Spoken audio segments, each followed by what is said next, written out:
Good morning, Peter Goertz. I'm a psychiatrist. Suicide attempts and borderline personality disorder. There can be despair all around.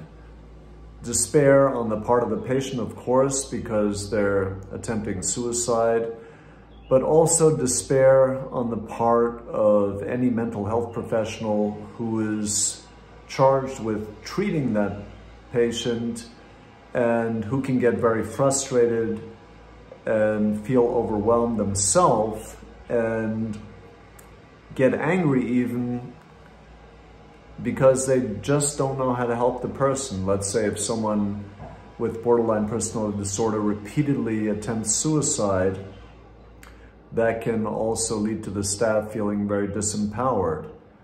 Not to prioritize the staff, of course. The main person dealing with despair is the patient, of course, because they're making the suicide attempt.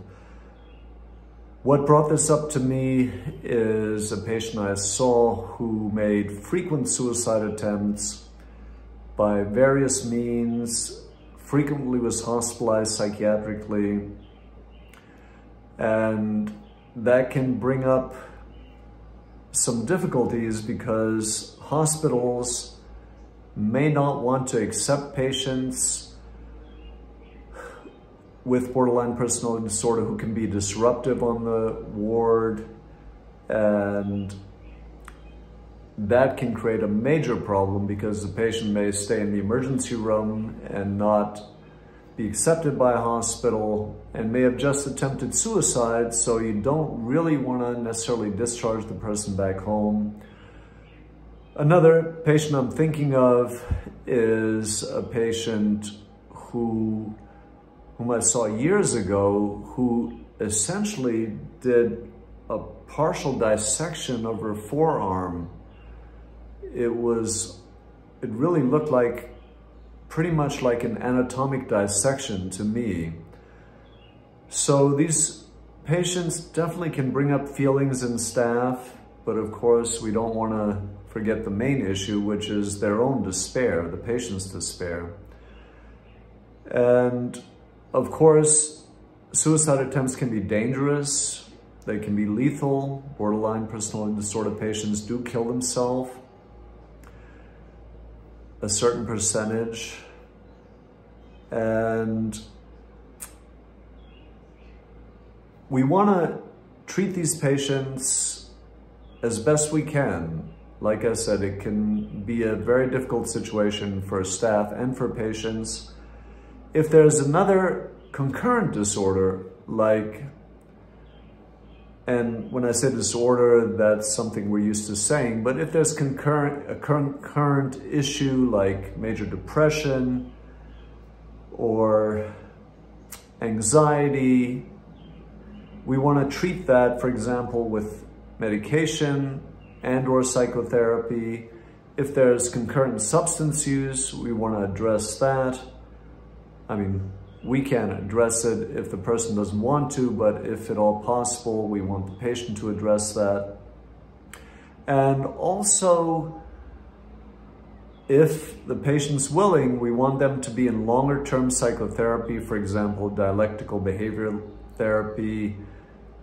And all in all, it's a very difficult issue, in my opinion, suicide attempts in borderline personality disorder, because we really can have the despair on the part of the patient, but then despair, anger, frustration, feelings of helplessness, feelings of being disempowered on the part of the staff, and that could even lead to the staff not caring as much about that patient as they would about another patient, and potentially even having a patient, discharging a patient from an emergency room when the suicide risk is relatively high, let's say if the patient is not accepted by a psychiatric hospital.